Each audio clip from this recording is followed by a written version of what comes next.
आपण थोड्याच वेळात हा जो सेशन आहे तो सुरू करतोय. बाकीच्या लोकांनाही जॉईन होऊ दे.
स्वागत आहे तुमचं या सेशनमध्ये सर्वांचं.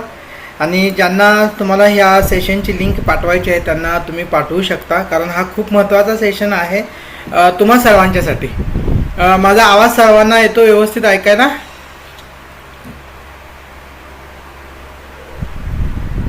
येस. तर आपण सुरू करूया आजचा हा सेशन. महत्त्वाचा सेशन अशासाठी आहे की आपल्या जॉईंट्स आणखीन आपल्या हाडांच्या संबंधीमध्ये मी आज ही माहिती तुम्हाला देणार आहे. तर ज्यांना ही माहिती लिहून घ्यायची आहे त्यांनी तुम्ही लिहून सुद्धा घेऊ शकता. काही महत्त्वाचे मुद्दे ह्याच्यामध्ये आहेत आणि बऱ्याच लोकांना आपल्या घरामध्ये वयस्कर लोक असतात आणि या वयस्कर लोकांच्या गुडघेदुखी असू दे किंवा कंबरदुखी असू दे, तर या संदर्भामध्ये बऱ्याचशाच त्यांच्या तक्रारी असतात. आणि या तक्रारी कशामुळे आहेत? खरोखरच त्यांना काही आजार आहे का? काही म्हणजे संधिवातासारखे काही आजार आहेत का? किंवा नेमकं कशामुळे आपले हे गुडघे त्यांचे दुखतात? मग आपण बऱ्याच वेळेला काय करतो की औषधांच्या मध्ये पेन किलरची औषधं जास्तीत जास्त आपण घेतो.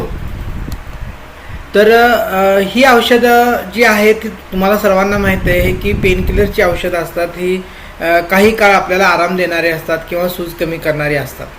तर या ठिकाणी मी तुम्हाला सांगेन की असे जे काही आजार आहेत किंवा या आजारांना प्रत्येक वेळी औषधाची गरज लागते असं नाही, पण काही वेळेला आपल्या जी हाडं जी आहेत किंवा आपले सांधे जे आहेत यांना काही पोषण घटक लागतात. तर ह्या पोषक घटकांच्या कमतरतेमुळे आपल्याला काही हाडांचे आणखी आपल्या सांध्याचे त्रास होत असतात. तर सर्वात पहिल्यांदा मी तुम्हाला सांगेन की हाडं आणि मी थोडीशी तुम्हाला हाडांच्या विषयी आणखीन आपल्या सांध्यांच्या विषयी तुम्हाला माहिती देतो की दोन्ही पण आपले हाडं आणखीन आपल्या शरीराचे जे सांधे जे आहेत की दोन्ही हाडं एकत्र येऊन जो सांधा होतो हे आपल्या पूर्ण शरीरासाठी एक महत्त्वाचं एक पाया निर्माण करतात किंवा एक फाउंडेशन आहे. कारण हे सांधे आणि हे हाडं जोपर्यंत आपली मजबूत असतील किंवा आरोग्यपूर्ण जर असतील तरच आपल्या शरीराची हालचाल आपण चांगल्या पद्धतीनं करू शकतो. दुसरी गोष्ट, आपली हाडं आणि आपले सांधे जर बळकट असतील, व्यवस्थित असतील तरच आपण आपलं शरीराचा बोजा जो आहे किंवा शरीराचं वजन जे आहे ते व्यवस्थितपणे आपले सांधे आणखीन आपली हाडं आपलं वजन तोलू शकतात. आणि दुसरी महत्त्वाची गोष्ट जी आहे की म्हातारपणापर्यंत आपल्या शरीराचा आकार जो आहे म्हणजे बऱ्याच वेळेला तुम्ही बघितलं असाल की लोकांना खाली वाकून जातात किंवा वयस्कर लोकांची तुम्ही बघता की गुडघ्यापासून पाय असे बाहेरच्या बाजूला गेलेले असतात, म्हणजे बाहेरच्या बाजूला असे वाकलेले असतात बऱ्याच लोकांचे. तर अशी काही कंडिशन आपली होऊ नये याच्यासाठी आपण काय करू शकतो या गोष्टी मी तुम्हाला आज सांगणार आहे. आणि जर तुम्हाला शेवटपर्यंत आपल्या म्हातारपणा म्हणजे 70, 80, 90 वर्षापर्यंत जर आपल्या शरीराची जर हालचाल जर चांगल्या पद्धतीने जर व्हायची असेल तर आपल्याला गरज असते ती आपले शरीरातले सर्व सांधे व्यवस्थित राहणे आणि आपली हाडं ही जी आहेत शरीरातली हाडं बळकट असणं, मजबूत असणं हे गरजेचं असतं. तरच आपण चांगल्या पद्धतीने राहू शकतो. आणि यात एक गोष्ट महत्त्वाची आहे की जर आपली जीवनपद्धती जर चुकीची पद्धत असेल, लाईफस्टाईल जर आपली चुकीची असेल तर आपली ही हाडं वीक होऊन जातात, अशक्त होऊन जातात आणि त्याच्याबरोबर आपले सांधेसुद्धा अशक्त होतात. तर सांध्यांची रचना जी झालेली असते, काही स्नायू असतात, काही लिगॅमेंट्स असतात, त्या लिगॅमेंट्स जर चांगल्या पद्धतीनं आपण जर पोषक आहार त्या सांध्यांच्यासाठी देत असेल किंवा आपल्या हाडांना जर देत असेल तर ही हाडं जाऊन म्हातारपणी आपल्याला साथ देतात आणि आपण आपली जी रेग्युलर जी कामं जी आहेत ती सुद्धा आपण चांगल्या पद्धतीनं आपल्या 70-80 वर्षात सुद्धा आपण चांगल्या पद्धतीनं करू शकतो. तर याच्यामध्ये एक महत्त्वाची गोष्ट आहे की आपण सांधे आणखीन ज्यावेळेला हाडं यांच्याविषयी ज्यावेळेला माहिती घेतो त्यावेळेला ही नेमकं आपल्या शरीरामध्ये काय करतात आपल्याला मी थोडीशी जुजबी माहिती देतो की अगदी डीपमध्ये नाही पण थोडीशी जुजबी माहिती तुम्हाला हाडांच्या विषयी मी देतो की आपल्या शरीराला जो आकार मिळतो ना, मनुष्य प्राण्याच्या शरीराला जो आकार मिळतो तो या हाडांच्यामुळे होतो. विचार करा थोडा वेळ की जर आपल्या शरीरामध्ये हाडच नसती तर काय झालं असतं. आपण मांसाचे गोळे असतो ना, एक मांसाचा गोळाच आपण आपलं शरीर असतं, त्याला काय आकार असतं का? नसता. तर दुसरी गोष्ट आहे, हाडं आपल्या शरीरामध्ये म्हणजे छातीचा पिंजरा जो आहे किंवा छातीची जी हाडं आहेत, पाठीची हाडं आहेत, डोक्याचं कवटीचं जे हाडं आहे याच्यामुळं काय होतं आपल्या डोक्याच्या कवटीमुळे तुम्हाला माहीत आहे आपल्या मेंदूला संरक्षण मिळतं. छातीची जी हाडं आहेत त्याच्यामुळे आपल्या हार्टला, आपल्या फुफ्फुसांना संरक्षण मिळतं.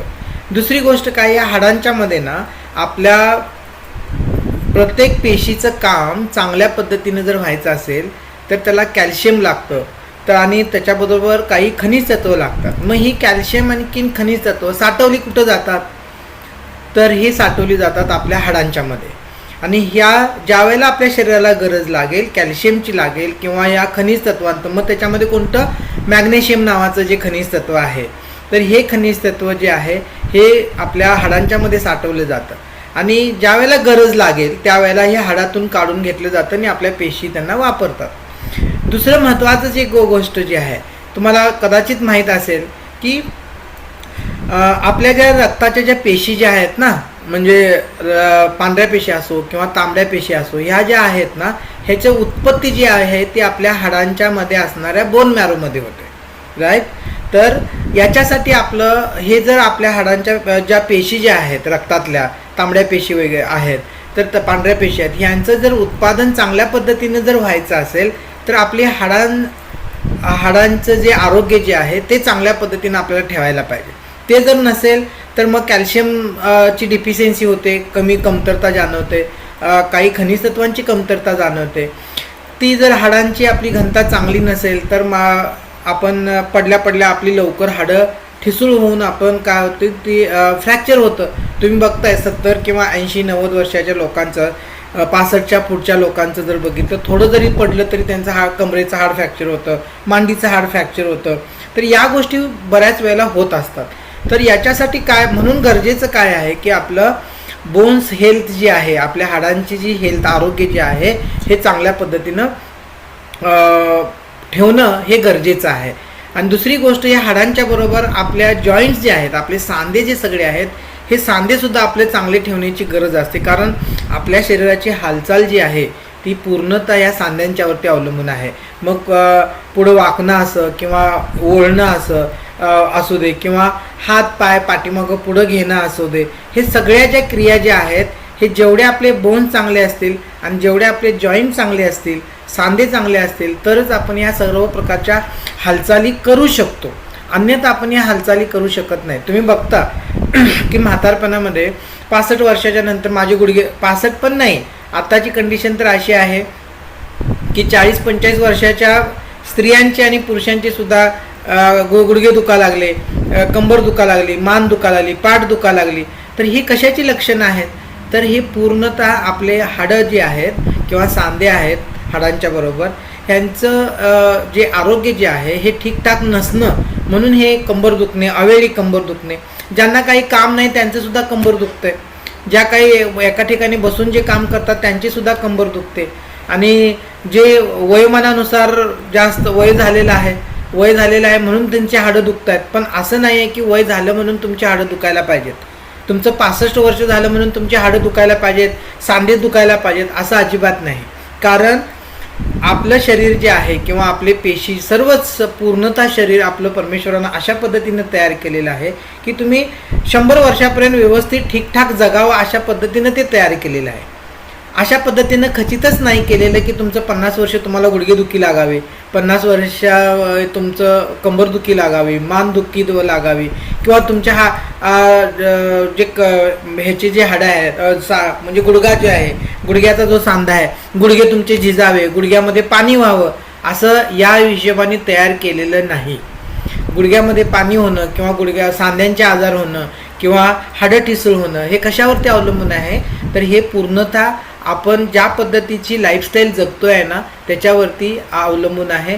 आणि आपण आपल्या हाडांची आणि आपल्या सांध्यांची कशा पद्धतीनं काळजी घेतो ह्याच्यावरती आपलं उर्वरित आपल्या सांध्यांचं आयुष्य किंवा आपल्या हाडांची जे आरोग्य जे आहे ते अवलंबून आहे. तर सर्वात कॉमन जे आपल्याला बघायला मिळतात हाडांच्या आणि सांध्यांच्या तक्रारीविषयी जर आपण विचार केला तर आपल्याला सगळ्यात कॉमन जे आहे ते ऑस्टिओपोरोसिस म्हणून एक आजार आहे हाडांचा. दुसरा जो आहे तो फ्रॅक्चर आहे, तो तुम्हाला सर्वांनाच माहीत आहे. लो बोन डेन्सिटी म्हणजे हाडांची घनता कमी होणे, आणि व्हिटॅमिन डी डिफिशियन्सी, हे 4 आपण कॉमनली बघतो की ज्यांच्यामध्ये व्हिटॅमिन डी कमी आहे त्यांच्या हाडांचं फ्रॅक्चर लगेचच होतं. तर त्यांच्यामध्ये मी आणखीन ह्याच्यामध्ये मी सांगेन तुम्हाला पूर्ण की ऑस्टिओपोरोसिस म्हणजे काय असतं. मी त्याचं चित्र सुद्धा तुम्हाला दाखवतो. तर हे तुमच्या डाव्या बाजूला जे आहे ते पूर्ण हेल्दी बोन आहे, की पूर्ण आरोग्यपूर्ण ते हाड आहे, की ज्याच्यामध्ये तुम्ही बघताय की त्या हाडाच्या पोकळ्या पूर्ण भरलेल्या आहेत, त्याची घनता चांगली आहे, त्याचं स्ट्रक्चर खूप चांगलं आहे. पण उजव्या बाजूचं जर तुम्ही चित्र बघितलं तर त्या पोकळ्या मोठ्या मोठ्या झालेल्या दिसतात, म्हणजे हाडे पोकळ झालेली आपण म्हणतो. तर ही हाडं अशी पोकळ झालेली दिसतात. हे याला म्हणायचं ऑस्टिओपोरोसिस. म्हणजे काय की हाडांची घनता आहे किंवा हाडांच्या ज्या पेशी आहेत ह्या हाडांच्या पेशी याच्यामधल्या नष्ट झालेल्या आहेत. उजव्या बाजूचं जर चित्र बघता तर ह्या हाडांच्या पेशी या नष्ट होऊन ही पोकळी म्हणजे पूर्ण पोकळ हाड तुमचं झालेलं आहे. मग हे एकच हाड होतं का? नाही, शरीरातलं प्रत्येक हाड अशा पद्धतीनं होत असतं. मग तुमची कवटी असू दे, पायाची हाडं असू देत, मांडीची हाडं असू देत, कमरेचं हाड असू दे किंवा मणके असू देत, सर्व हे ऑस्टिओपोरोसिस म्हणजे हाडांची घनता कमी होते किंवा हाडं पोकळ होऊन जातात किंवा हाडं ही कमजोर होतात, हळूहळू कमजोर होतात. आणि अशी हाडं जी आहेत जी कमजोर झालेली, ज्यांचा ऑस्टिओपोरोसिस झालेला आहे, तर त्यांचं काय होतं की अशी लोक पडल्या लगेच त्यांचं फ्रॅक्चर होतं. कारण त्यांच्या हाडामध्ये तेवढी ताकद नसते, तो आघात सहन करायची तेवढी ताकद नसते आणि लगेचच फ्रॅक्चर होऊन जातं. तर असं कोणाच्या बाबतीमध्ये होतं की जर कॅल्शियमची कमतरता जर असेल म्हणजे आपल्या खाण्यामध्ये जर कमी असेल कॅल्शियम तर हे अशा पद्धतीचं होतं.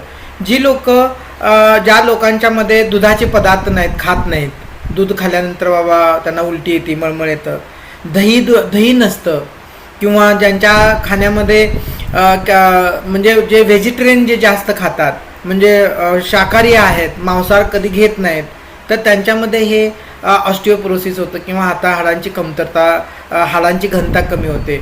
जे दही म्हणा किंवा लोणी म्हणा किंवा चीज म्हणा हे जर खात नसेल किंवा तुमच्या ह्याच्यामध्ये जर कडधान्य नसतील, पालेभाज्यांचा अभाव असेल की ज्याच्यामधून आपल्याला कॅल्शियम मिळू शकतं, तर ते जर नसेल, तर फळं काही आहेत की जे फळामध्ये केळासारखं जे फळ आहे त्याच्यामध्ये कॅल्शियम आहे, तर हे जर आपल्या आहारामध्ये नसेल आणि फक्तच आपण भात भाजी भाकरी, भात आमटी भात असं जर खात असेल, भाकरी आमटी भात असं जर खात असेल, चपाती खात असेल, आणि जर आपल्या काही सवयी असतील अशा की ज्याच्यामुळं ही हाडांची घनता कमी होते, तर त्याच्यामध्ये एक गोष्ट आहे ते म्हणजे बेकरीचे पदार्थ.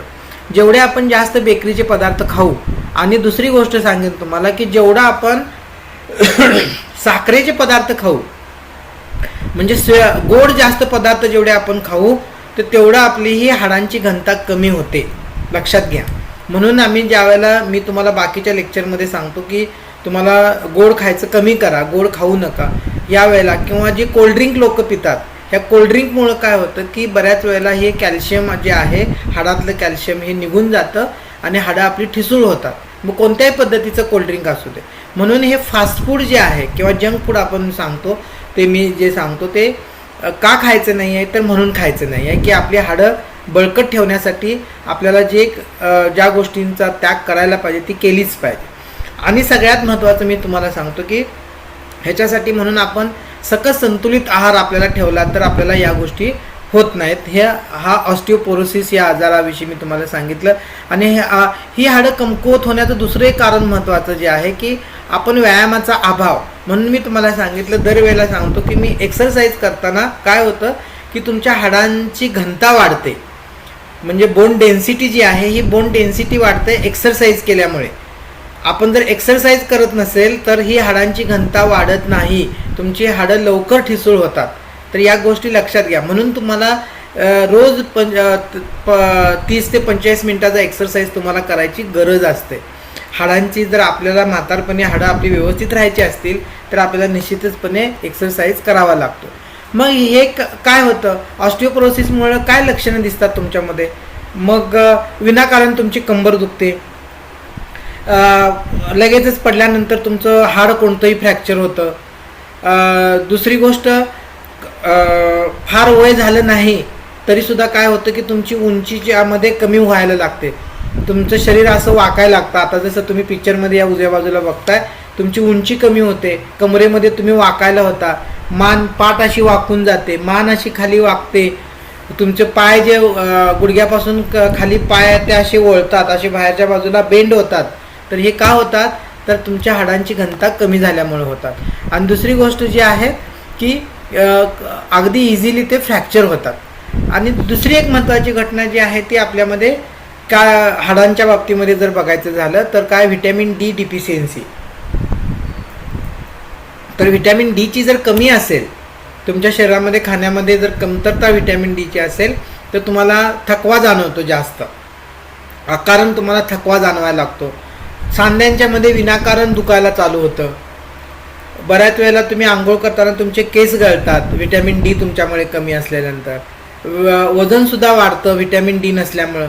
आणि काही वेळेला मूड चेंजेस पण होतात. तुमच्या सांध्यांच्या ठिकाणी खूप वेदना होतात व्हिटॅमिन डीचं असेल. आणि महत्त्वाचं म्हणजे काय होतं की बऱ्याच लोकांना बघा की पायाचा गोळा उठला म्हणतात मराठीमध्ये. पायाचा गोळा उठला म्हणजे स्प्रेन येतो तुम्हाला, पिंढऱ्या एकदम जास्त दुखायला लागतात किंवा मांडीमध्ये गोळा येतो. तर हे याला म्हणायचं मसल क्रॅम्प. तर हे मसल क्रॅम्पसुद्धा तुम्हाला ह्या व्हिटॅमिन डी डिफिशियन्सीमुळे येतात. मग आता कॉमन कुठले आहेत जॉईंट प्रॉब्लेम, तर आहे आर्थरायटिस म्हणजे संधिवात, की ज्याला रक्तातच मध्ये हा खास करून महिलांना जास्त असतो संधिवात, की ज्याच्यामध्ये हाडांचं आवरण पूर्णतः निघून जातं, हाडांच्या वरचं आवरण. आणि काय होतं की हाडं पूर्णतः ओपन होऊन जातात. आणि हाडं ओपन झाल्यानंतर काय होतं की त्यांची झीज मोठ्या प्रमाणामध्ये फास्ट होते आणि पुढं जाऊन काय होतं की त्या सांध्यांचा आकार बदलतो. आणि हा 2 प्रकारचा असतो. एक रक्तातला जो संधिवात आहे आणि दुसरा जो आहे तो म्हणजे ऑस्टिओआर्थरायटिस, म्हणजे वयोमानानुसार आपल्या सांध्यांची झीज जास्त प्रमाणात होते. की त्याच्यामध्ये तुमची RA टेस्ट वगैरे निगेटिव्ह होते, पण काय होतं की तुमच्या कामाचा परिणाम आणि आपल्या खाण्यामध्ये जर कॅल्शियमची कमतरता असेल तर हाडं झिजतात आणि हाडं झिजून होणारा संधिवात म्हणजे ऑस्टिओआर्थरायटिस, की जो म्हातारपणामध्ये जास्त दिसतो आणि तरुणपणामध्ये पण आत्ता दिसतो. तर अशा याच्यामध्ये काय असतं की जर कॅल्शियमची आपण आत्तापासूनच आपण आपल्या बोन्सची जर काळजी घेत असेल, कॅल्शियम आणखीन व्हिटॅमिन D3 आणि मॅग्नेशियम देत असेल, तर आपले विनाकारण दुखणारे जे सांधे आहेत किंवा विनाकारण आपल्या पायाच्या नडग्या दुखतात बघा, हाडं दुखतात, हाताची हे फक्त अशी पुढचे बाजू दुखते किंवा दिवसभर काम केलं तर संध्याकाळी आपली हाडं खूप दुखायला लागतात. काही वेळेला जो रक्तातला संधिवात असतो त्याच्यामुळे सांधे आकडून जातात, तर त्यावेळेला काय आहे की त्यावेळेला ठराविक ट्रीटमेंट आहे जो रक्तातली संधिवात आहे तो. पण ऑस्टिओआर्थरायटिस जो आहे की जो सांधे झिजून होणारा जो संधिवात आहे तो मात्र आपण वेळीच काळजी घेतली, आपल्या आहारामधून जर कॅल्शियम व्हिटॅमिन D3 दिलं तर पुढे जाऊन हा ऑस्टिओआर्थरायटिस मात्र होत नाही. तर हे बोन्सचे आणि जॉईंट्सचे होण्यापाठीमागं हे जे कॉमन आजार होण्यापाठीमागं कारण काय आहे की पुअर न्यूट्रिशन.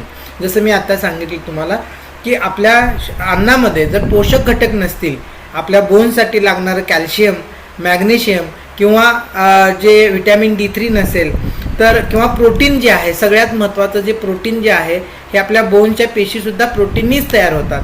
आपल्या सांध्यांना बांधून ठेवणारे जे लिगॅमेंट्स आहेत दोन्ही बाजूनं मागून पुढून जे लिगॅमेंट्स आहेत हे सुद्धा प्रोटीनचे मसलच आहेत. तर हे प्रोटीन आपण रोज रेग्युलरली आपण आपल्या शरीराला देत असेल तर आपलं सांध्यांना एकत्र बांधून ठेवण्याचं जे काम आहे ते चांगल्या पद्धतीनं होतं. दुसरी गोष्ट आपल्या हाडांची झीज कमी होऊन जाते आणि चांगल्या पद्धतीनं आपलं हाडांचं आपलं आरोग्य चांगलं राहतं. दुसरी गोष्ट जी आहे ती लॅक ऑफ एक्सरसाइज, म्हणजे आपण जर व्यायाम करत नसेल तर आपल्या हाडांची घनता निश्चितचपणे कमी होते आणि आपली हाडं ठिसूळ होतात. हे लक्षात घ्या, हा सगळ्यात मोठा पॉईंट मी तुम्हाला सांगतोय की म्हणून एक्सरसाइज रोज सकाळी तुम्ही अर्धा ते 45 मिनटं करण्याची गरज आहे जर आपली हाडं चांगली मजबूत ठेवायची जर असतील तर. दुसरी गोष्ट आहे की आपलं एजिंग फास्ट व्हायला लागलेलं आहे, कारण आपण नको ते घटक आपण खातो, नको ते ज्या गोष्टी खायला नाही पाहिजेत त्या आपण खातो, फास्ट फूड खातो, जंक फूड खातो आणि आपल्याला पोषक घटकांचा अभाव जर असेल तर आपलं वयसुद्धा फास्ट वाढतं. आणि केवळ आपलं वय फास्ट वाढत नाही, आपल्या हाडांचं वयसुद्धा वाढतं आणि त्याच्यामुळं काय होतं की हाडं ठिसूळ लवकर होतात आणि फ्रॅक्चर पण लवकर होण्याचे चान्सेस असतात. ओबेसिटी हे सगळ्यात मोठं कारण आहे की आपल्या हाडांचं आरोग्य बिघडण्यासाठीचं, कारण जेवढे तुमच्या शरीरामध्ये फॅट साठेल तेवढे तुमची हाडं पोकळ होतात. लक्षात घ्या, मगाशी ऑस्टिओपोरोसिस मी सांगितलं ते त्याच्यासाठी सांगितले की आपलं चरबी वाढल्यामुळं सुद्धा आपल्या शरीराचं हाडांची पोकळी वाढते किंवा हाडांचा पोकळपणा वाढतो. आणि दुसरी गोष्ट, जर आपण कोणत्याच पद्धतीचा एक्सरसाइज करत नसेल तर तुम्हाला माहीत आहे की आपल्या शरीराची एक अशी पद्धत आहे की जो भाग आपण वापरत नाही त्या भागाला अन्नाचा पुरवठा शरीर कमी करतं. तुम्ही लकवा मारलेले जर पेशंट कोण बघितले असतील की जो भाग हालत नाही तर काही महिन्यानंतर त्या हाताची किंवा पायाची साईज कमी झालेली तुम्हाला दिसेल, त्या बाजूचा स्नायूची साईज तुम्हाला कमी झालेली दिसेल, कारण जो भाग हालत नाही त्या भागाचं पोषण शरीर निसर्गताच कमी करतं. म्हणून जर आपण ॲक्टिव्हिटी केली नाही किंवा कोणता एक्सरसाइज नाही केला तर शरीर आपल्या सर्वच भागाकडचा पोषक घटकांचा जो सप्लाय आहे ते कमी करतं आणि त्यामुळं काय होतं, तुम्ही आणखीन वीक होऊन जाता. हे तुम्ही लक्षात घ्या. त्यामुळं आळशीपणामुळे एका ठिकाणी बसणं हे आपल्याच जीवाला ते घातक आहे. लक्षात घ्या, आपल्या पूर्ण शरीराच्या सिस्टीमलाच घातक आहे.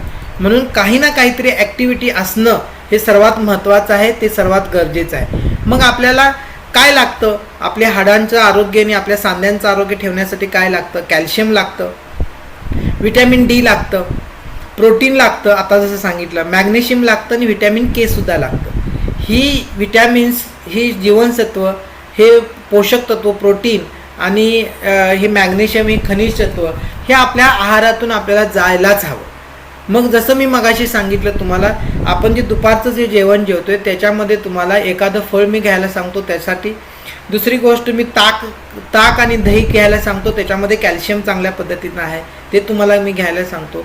प्रोटीन म्हणजे कडधान्य तुम्हाला सांगतो घ्यायला सांगतो, कडधान्य, डाळी, मूग, उडीद किंवा सोयाबीन किंवा तुम्हाला राजमा जो आहे, घेवडा आहे, वाल आहे, वाटाणा आहे, याच्यामधून प्रोटीन जातं. हिरव्या पालेभाज्या, मी तुम्हाला फळभाज्या मी सांगतो, तुमच्या आहारामधल्या, तुमच्या प्लेटमधल्या, जेवणाच्या ताटामधला अर्धा पोर्शन पालेभाज्या पाहिजेत म्हणून तुम्हाला सांगतो. कारण का, त्या हिरव्या पालेभाज्यामधून तुम्हाला मॅग्नेशियम पण मिळतं, राईट. तर म्हणून ते असणं गरजेचं आहे. तर ही 5 पोषक तत्व आपल्याला हाडांची बळकटी देण्यासाठी किंवा हाडं बळकट करण्यासाठी, हाडांचं आरोग्य चांगलं करण्यासाठी ही गरजेची असतात.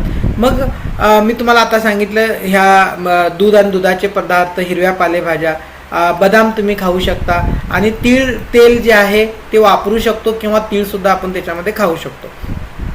तर याच्याबरोबर आपण आणखीन चांगल्या पद्धतीनं आपल्या बोनची काळजी आपण कशा पद्धतीने घेऊ शकतो?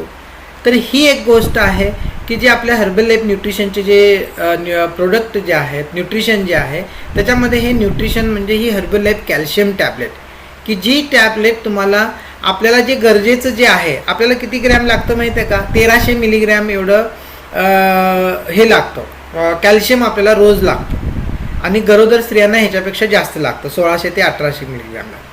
तर हे जे आहे कॅल्शियम, हे रोज आपल्याला गरजेचं आहे. जर आपले हाडं जर व्यवस्थित ठेवायचे असतील, हाडं आपल्याला बळकट ठेवायचे असतील, हाडांना आपलं म्हातारपणी आपल्याला दोन्ही पायावर व्यवस्थित आपल्याला चालता बोलता यावं, सगळ्या पद्धतीने करता यावं, सगळी हालचाल करता यावी, यासाठी आपल्याला जर पाहिजे असेल तर आपल्याला हे 1300 मिलीग्रॅमचं कॅल्शियम डेली आपल्याला देण्याची गरज असते. आणि हे जे टॅबलेट आहे, हा कॅल्शियम टॅबलेट, ही कोणती औषध नाही, हे पोषण आहार आहे आणि पोषक आहे. याच्यामध्ये काय मिळतं आपल्याला? याच्यातून कॅल्शियमही मिळतं, मॅग्नेशियमही मिळतं आणि व्हिटॅमिन डी पण मिळतं ह्या एका गोळीतून. आणि हे तुम्हाला माहीत आहे की जसं जसं आपण वय वाढेल आपलं, तसं काय होतं की आपलं बोन मास, जसं मगाशी मी सांगितलं तुम्हाला, की आपल्या हाडांची घनता हळूहळू कमी व्हायला लागते. आणि अशा वेळेला काय होतं की आपल्या आहारामध्ये कॅल्शियमचा पुरवठा जास्त पाहिजे असतो आपल्याला, पण आपल्याला तेवढा कॅल्शियमचा पुरवठा मिळत नाही. म्हणजे आपण कधीतरी दही खातो, कधीतरी ताक घेतो, पण 1 वाटी दही किंवा 1 ग्लास ताकमधून 1300 मिलीग्रॅमचं कॅल्शियम जाऊ शकत नाही. तर त्यामुळं अशा वेळेला आपण ह्या टॅबलेटच्या स्वरूपामध्ये आपल्याला हे जर तिन्ही जे कॅल्शियम, मॅग्नेशियम आणि व्हिटॅमिन डी, जर आपण 1 गोळी रोज खात असेल, ही एकच दिवसातून एकदाच गोळी खायची आहे, ही जर 1 खात असेल तर आपल्याला पुरेशा प्रमाणामध्ये आपल्याला कॅल्शियम आपल्याला मिळतं. आपलं हाडांची आपण घनता वाढवू शकतो, हाडांचा जो ठिसूळपणा झालेला आहे तो चांगल्या पद्धतीनं वाढवू शकतो. ह्याच्यातून व्हिटॅमिन डी आणि मॅग्नेशियम जे पाहिजे आपल्याला, हे कशासाठी गरज असतं? व्हिटॅमिन डी आणि मॅग्नेशियम आपलं जे आपण गोळीतनं जे कॅल्शियम घेणार आहोत ते आपल्या शरीरामध्ये चांगल्या पद्धतीनं आपल्या प्रत्येक पेशीमध्ये जे शोषले जायचं असेल तर व्हिटॅमिन डी आणि मॅग्नेशियम लागतं. आता मॅग्नेशियम काय आहे की ज्या वेळेला व्हिटॅमिन डी तयार कधी होतं, आपण उन्हामध्ये ज्या वेळेला बसतो त्यावेळेला आपल्या स्किनच्या अंडर ते सूर्यप्रकाशाच्या मदतीनं व्हिटॅमिन डी तयार होतं. तर हे व्हिटॅमिन डीचा आपल्या शरीरामध्ये उपयोगाला जे येण्यासाठी जे त्याचं रूपांतर पाहिजे असतं, त्याचं रूपांतर होतं आणि मगच वापरलं जातं. तर तोपर्यंत ते वापरलं जात नाही. तर हे रूपांतर करायसाठी ते मॅग्नेशियमची गरज असते. आणि आपल्या काही रक्ताची पेशींची जी कामं आहेत तर ती कामं करण्यासाठी सुद्धा मॅग्नेशियमची गरज असते. म्हणून ह्या एका गोळीतून आपल्याला व्हिटॅमिन डी पण मिळतं, मॅग्नेशियम मिळतं आणि कॅल्शियम पण मिळतं. आपली सगळी कामं याच्यामधून मिळतात. मग आपल्याला हा विचार करायची गरज नाही की भाजीतून किती काय मिळालं, केवढं मिळालं, दुधातून काय मिळालं का नाही, आज 1300चं 10,000 मिळालं का 500 मिळालं, हे गरजच नाही. हे आपण घेऊ शकतो.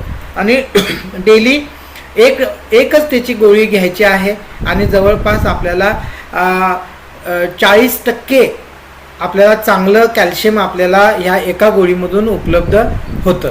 तर आपण ही जेवणानंतर दिवसातून एकदा आपण ही गोळी घेऊ शकतो. कॅल्शियमचं हे सप्लिमेंटरी फूड आहे. हे कुठले आजार बरे करण्यासाठी किंवा ह्याच्यासाठी नाही आहे, तर आपल्या हाडांची बळकटपणा वाढवण्यासाठी, ऑस्टिओपोरोसिस, कॅल्शियमची कमी दूर करण्यासाठी, आपल्या शरीरामध्ये असलेले व्हिटॅमिन डी कमी करण्यासाठी, व्हिटॅमिन डीची कमतरता भरून काढण्यासाठी आपल्याला ही गोळी आपण घेऊ शकतो. आणि ज्यांना विनाकारण हाडं दुखत आहेत, आजार तर काय नाही, ब्लड रिपोर्ट सगळे नॉर्मल आहेत, तर अशाने सुद्धा आपण ही टॅबलेट घेऊ शकतो. एक तुम्हाला एक जे पॅकेट आहे ते तुम्हाला 2 महिने जातं, कारण हे 60 गोळ्याची एक पॅक आहे हे. तर तुम्हाला 2 महिने जातं. एक गोळी रोज तुम्ही घेऊ शकता, सकाळी घेऊ शकता किंवा रात्री घेऊ शकता. ह्याच्यामध्ये बघा कॅल्शियम जवळपास 400 मिलीग्रॅम एवढं कॅल्शियम आहे. मॅग्नेशियम याच्यामध्ये 150 मिलीग्रॅम आहे एका गोळीमध्ये. आणि व्हिटॅमिन D2 जे आहे ते जवळपास 2.50 मायक्रोग्रॅम एवढं आहे. तर एवढं तुम्हाला एका गोळीतनं मिळतं, राईट. आणि त्यामुळे तुमच्या हाडांची घनता चांगल्या पद्धतीने होते. दुसरी एक गोष्ट सांगेन की याच्याबरोबर आपण आपल्या सांध्यांना बळकटी देण्यासाठी आपण जॉईंट सपोर्ट घेऊ शकतो. आता हे जॉईंट सपोर्ट काय आहे, याच्या नावामध्येच आहे की आपण सांध्यांना बळकटी देण्यासाठी, सांध्यांना सपोर्ट करण्यासाठी. मग सगळ्या शरीरातले सगळे सांधे आले त्याच्यात, वर डोक्यापासून ते पायापर्यंत सगळे सांधे आले. त्यांच्या सपोर्टसाठी, त्यांचं आपल्या सांध्यांचं काम चांगलं होण्यासाठी आणि आपल्या सांध्यांची लवचिकता चांगली ठेवण्यासाठी आपण हे जॉईंट सपोर्ट जे आहे हे आपण हे सप्लिमेंटरी फूड आपण हे घेऊ शकतो. ह्याच्यामध्ये आहे ग्लुकोसामाइन. आता कसं आहे की आपण ज्यावेळेला तरुण असतो त्यावेळेला हे ग्लुकोसामाइन आपल्या शरीरामध्ये तयार होतच असतं. पण जसं जसं आपलं एज वाढत जातं, जसं जसं आपल्या कामाची जास्त ताणतणाव आपल्या सांध्यांच्यावरती पडत जातो, त्यावेळेला हे ग्लुकोसामाइन हळूहळू तयार व्हायचं कमी होतं. आणि त्यामुळं काय होतं की आपल्या 2 सांध्यांच्या मध्ये जे कार्टिलेज असतं, म्हणजे जी गादी जी असते गुडघ्यांच्या मध्ये, आपण म्हणतो वंगण निघून गेलेलं आहे.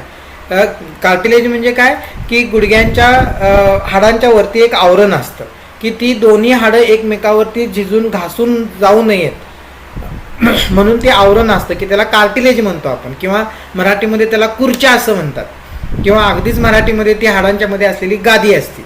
तर ती गादी चांगल्या पद्धतीने राहायची असेल तर हे ग्लुकोसामाइन गरजेचं असतं, कारण हे ग्लुकोसामाइनच ती गादी तयार करतं, ते कार्टिलेज तयार करण्यासाठी मदत करत असतं.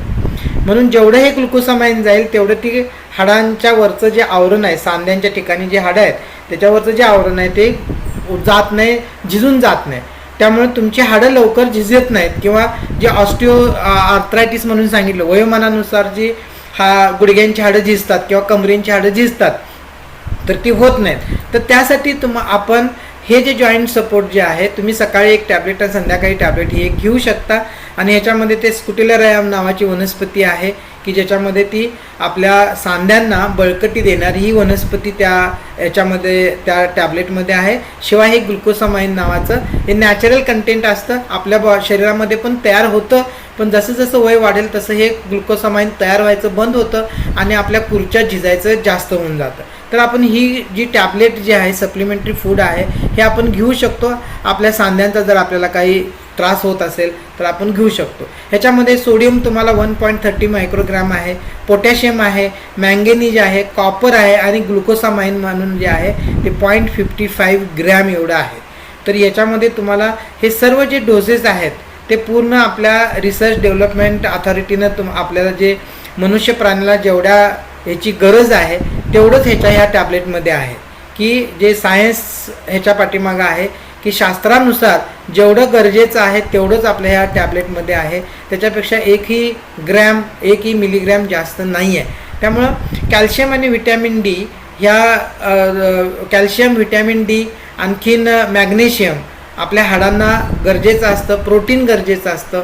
आणि त्याबरोबर आपल्या सांध्यांच्यासाठी हे जॉईंट सपोर्ट महत्त्वाचं असतं. तर हे जॉईंट सपोर्ट आणि कॅल्शियम आपण जर घेत असेल तर आपल्याला मध्ये आधी होणारी कंबरदुखी म्हणा, मानदुखी म्हणा किंवा गुडघेदुखी असेल तर ही निश्चितचपणे आपण कमी करू शकतो ह्या सप्लिमेंटरी फूडमुळे. ह्या आहारामध्ये थोडासा आपण ज्या सप्लिमेंटरी फूड म्हणून या टॅबलेट आहेत ह्या घेऊन आपण करू शकतो की ज्या पेनफुल आपल्याला करतात, ज्या आपल्याला जी त्रास जो होतो म्हणजे दुखण्याचा जो त्रास होतो त्याच्यासाठी आपण पेन किलरच्या ज्या गोळ्या घेतो त्याचा आपल्या किडनीवरती परिणाम होतो किंवा त्याच्या आपल्या बाकीच्या शरीरावरती सुद्धा त्याचा साईड इफेक्ट होतो. तर ह्या पेन किलरपेक्षा आपण सुरुवातीला आपण ह्या टॅबलेट आपण वापरून बघू शकतो की ज्याचा तुम्हाला खूप चांगला त्याच्यामध्ये फायदा होऊ शकतो. आणखीन जर आपल्याला काही जर याच्याविषयी कुणाला काही जर शंका असेल तर तुम्ही आपल्या ग्रुपमध्ये मॅरेथॉनच्या ग्रुपमध्ये ह्या टॅबलेटच्या विषयी विचारू शकता. आणि तुम्ही तुमच्या घरामध्ये कुणाला किंवा तुमच्या नातेवाईकांच्या मध्ये असेल तर तुम्ही त्यांना रेकमेंडसुद्धा तुम्ही करू शकता की ज्यांची कंबर दुखते विनाकारण, ज्यांचे गुडघे दुखतात विनाकारण, तर त्यांना तुम्ही रेकमेंड करू शकता. हे जर काही त्रास होत असेल तुम्हाला सांध्यांचा किंवा बोनचा हाडांचा काही त्रास होत असेल तर हे जे सप्लिमेंटरी फूड आहे ते मिनिमम तुम्हाला 3 मंथ्सपर्यंत द्यायचं आहे. लक्षात ठेवा, मिनिमम कमीत कमी कॅल्शियमच्या ज्या गोळ्या डेली 3 मंथ्सपर्यंत द्यायचं. जॉईंट सपोर्ट आहे ते 2 टाइम्स घेतलं तरी चालेल. 3 मंथ्सपर्यंत तुम्हाला द्यायचं आहे म्हणजे तुम्हाला अपेक्षित असा तुम्हाला त्याचा रिझल्टही मिळतो आणि तुमच्या शरीरावरती कोणत्याही साईड इफेक्ट शिवाय तुम्हाला तुमच्या बोन्सची काळजी तुम्ही घेऊ शकता. इथंपर्यंत आजचा ह्या सेशन होता. आणि पुढचा जो सेशन असणार आहे बऱ्याचशाच वेळेला मी तुम्हाला सांगेन आजच की पुढचा जो मी माहिती देणार आहे तुमच्या हृदयरोगाच्या विषयी.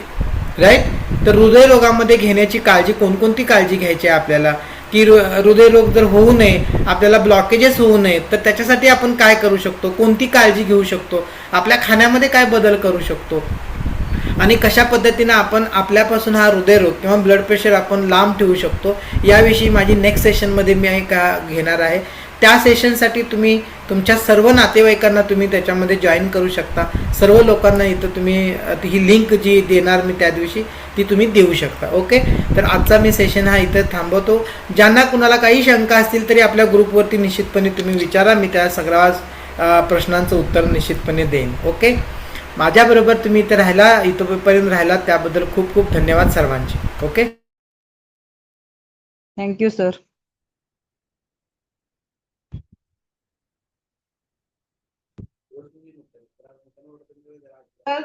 थँक्यू सर मिस्टर म्हटलं.